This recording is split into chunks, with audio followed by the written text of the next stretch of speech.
mo ba na simula pa lang ng taon, parang ang bigat na? Parang ang daming hinihingi ng katawan mo pero wala kang energy. Baka Blue Monday na yan. What? Ako si Poy Dilara, isang forward-facing health and wellness coach and consultant. Blue Monday is known as the saddest day of the year. Oh no!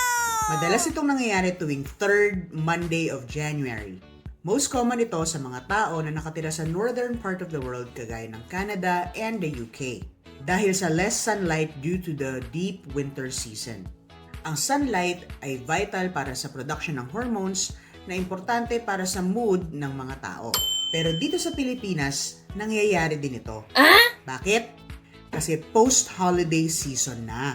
Yung sugar rush mula sa mga handaan, toxic stress mula sa mga gastos, at balik trabaho hits hard. Tapos, merong crash diet para sa balik alindog New Year's resolution. Wow! From a trauma-informed perspective, ganito ang nangyayari. Dahil sa excessive sugar intake and toxic stress or stress, our body produces cortisol.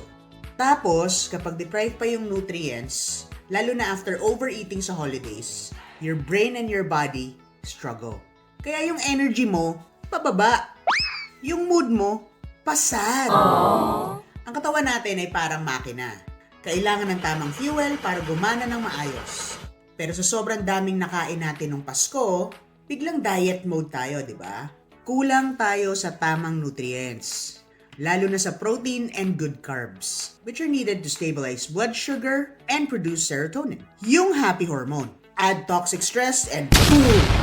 Feelings of fatigue and sadness. Narito ang 3 tips para ma-manage ang Blue Monday feelings. Eat balanced meals. Hindi mo kailangan mag-crash diet. Mag-focus tayo sa mga meals na may protein, veggies, and good carbs. This helps your body produce energy and hormones it needs para hindi ka mabagsak. Pangalawa, move your body. Kahit 15 minutes lang na galaw, maglakad, mag-dance, or mag-yoga.